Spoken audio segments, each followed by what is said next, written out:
Beiyao Ji, and you just heard him perform a little bit of Schubert's Wanderer Fantasy.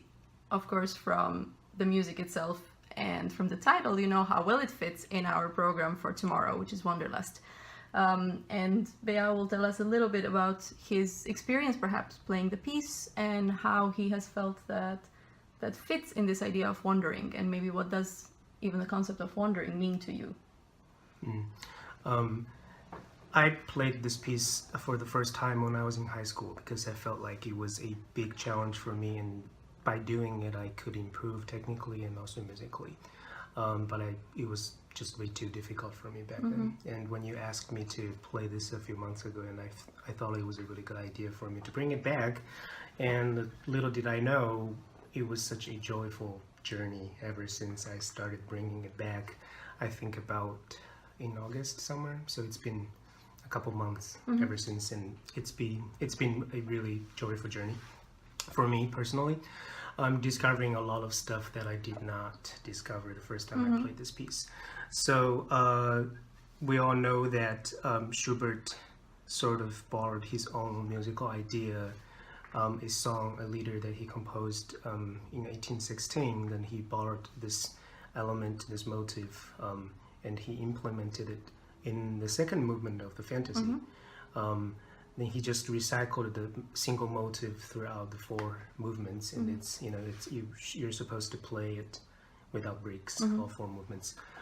So I think the sense of wonder that I can distract from, or I can absorb from this music is that it's like the single motive is like one person, and Schubert just used this one person and brought him to different environment, different country, different landscapes. For example, the first movement is really different from the second movement. The second movement is a transcription of the song, and you can hear pretty much how Schubert is wandering from different scenes to another.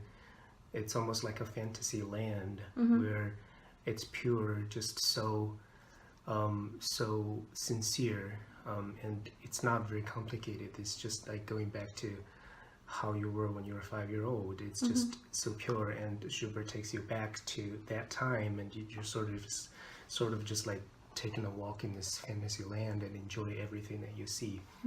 And the third movement is a dance, but still with the same motive. So you imagine yourself in a different country again, somewhere not a fantasy land, but in the countryside where people dance.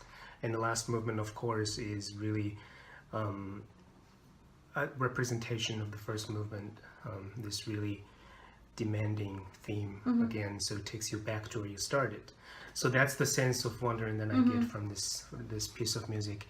And also by practicing it or playing it for the second time, I found it still being really challenged, because it's probably one of the most technically demanding pieces ever written for a piano. Yes. And working with Professor Kenner,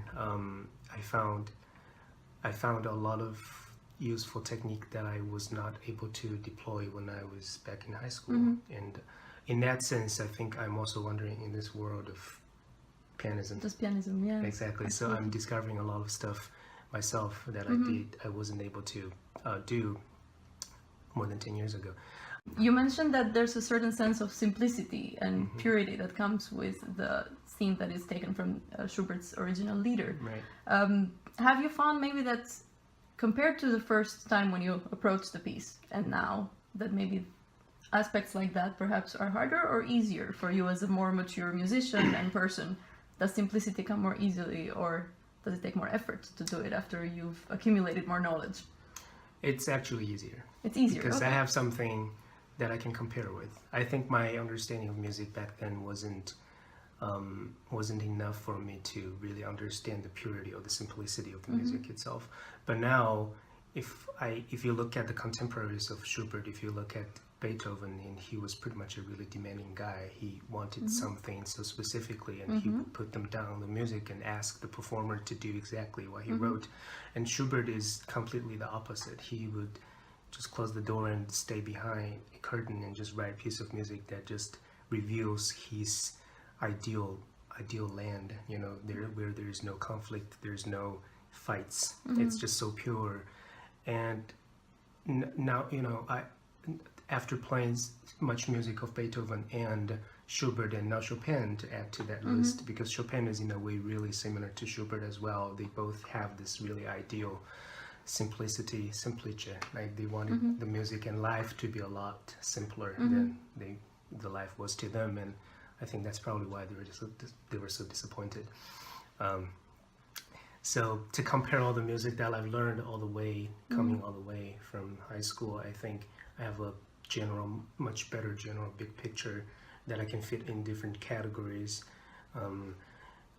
You know, using different composers, I can put in different composers into different boxes. I'm not saying that, you know, there's a hierarchy of whether someone is better, of course, than the other, but I can see the difference clearly, and I can apply to that that to my performance and to my playing.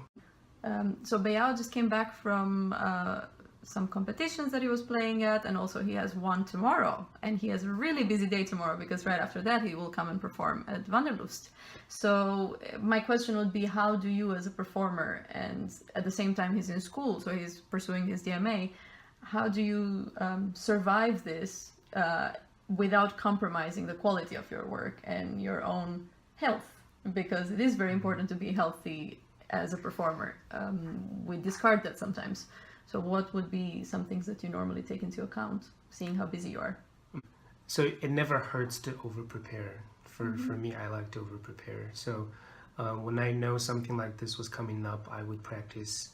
I would spread out my practice. I would do maybe 6 hours a day or 5 hours a day, depending on how busy I am for the past entire month, to actually prepare for these concerts that are coming up. And really important is mental practice. I do that. When I'm on the playing, I look at the music and imagine me playing on the keyboard. And just, you know, when you are prepared and when you're on the stage, just really enjoy playing the music. You're not stressed. That's why you don't get tired after playing, because much of what causes exhaustion is stress. If you're so stressed, and even if you're not doing anything, it makes you tired. But if you're prepared and you're just having fun, enjoying what you're doing, it doesn't necessarily make you tired. So hopefully that I am prepared for tomorrow. So right now I'm just enjoying. I'm just really looking forward to this concert tomorrow, and I hope to see a lot of people there. And you know, the larger the crowd is, the more exciting it is for me. Absolutely, yes. You feed off of their energy too. Yeah. Right? Yeah. So let's make Beiyao happy, and let's be many of us tomorrow at the concert. Thank you so much for taking the time to talk You're welcome. to me and It's my to pleasure. share these thoughts with everybody. And we can't wait to hear you tomorrow. And we hope you'll be there, Steinway Piano Gallery at 5 p.m. Saturday, November 10th. Bye.